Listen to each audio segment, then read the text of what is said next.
Welcome back. We are talking about party planning with Chuck Bennett from the Social Metro and Tom Shaneth, the owner of the Rooster Tail. Thank you both for being here. Glad to be here. I'm in good company, apparently. You both received a huge honor. Yes, there is a very prestigious website called the Solanier, and it is dedicated to entertaining.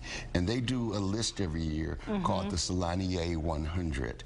And it is the best party host, the top 100 party hosts in the country.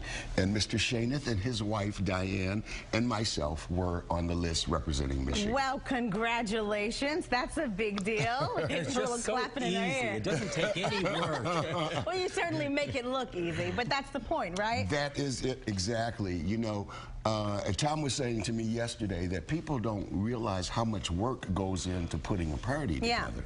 Yeah. And there are certain rules that I always live up to, and one is pick a color. So this morning we went out to the dollar store, Sam's Club, and we picked a color, broke all the rules. The silverware is not supposed to be there. Chuck said, what is this, a shot glass? Of course. Well, you can serve soup, you can serve shrimp, you can serve a cocktail out of this little 50-cent glass. So break the rules today. That's what we talk about. So what are some of the do's and don'ts of party planning? I know these days you can look up themes and a lot of things online. Yes. Sometimes it doesn't help as much as we think, right? It doesn't. A lot of times you just, you know, go with things that are somewhat natural. It's like, for instance, you know, parties should be interactive. Yeah. One of the best parties I've ever been to actually was given by Tom Shaneth, and we've done, a lot of people have done this since then, but many years ago. We get to his house, he's serving cocktails, we've all had a few pops, and then all of a sudden, we're waiting for dinner, all of a sudden he comes around and hands everybody a recipe. And we all had to go into his kitchen, and basically that was the party. We made our own dinner. Aprons, and they all just got involved. He gave us aprons. I mean, and then what it was like, say if there were 20 guests, he gave each one of them 5. You know, like so there were like four or five people working on each house. And then, I mean, like, it was so much fun. He had some real chefs on the side who were guiding us in case, you know, we messed up.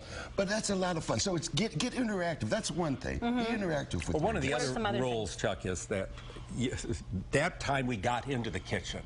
But the host or hostess cannot be in the kitchen. That's a don't. You can't. You just got to get out. The host or hostess has to pretend they're having a lot of fun, even though they have a headache. But the other thing is timing. I went to a party, we were at a party recently, and at 11:30 at night they were serving dinner.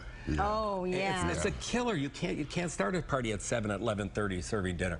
Another party I was recently invited to, they said, join us at 6 o'clock, but didn't say if there was dinner or dancing or a wedding ceremony. You know what's going on. What should I wear? You know, what time should I be there? Should I eat before I go? Are you going to really serve dinner?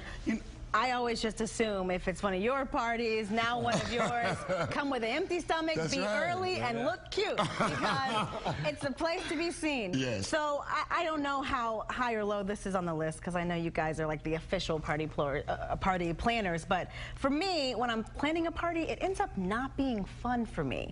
See, because I'm so worried and stressed out and making, and then I'm very Southern, so to make sure everyone's eating, and are you full? Was your plate big enough? You know, one thing that I always say when I give advice about giving parties, that if you were not having fun, most likely your guests are not having fun either. Ooh. Yep. So, if you are giving your party, even though you're working and you're concerned that things are going well, you should still be enjoying yourself. So the other thing, I know you're talking about doing the food. You got wrapped up in the food, but there's a whole picture. And what's really important for 17, they're doing grazing tables, where you do the whole meal, all intermix.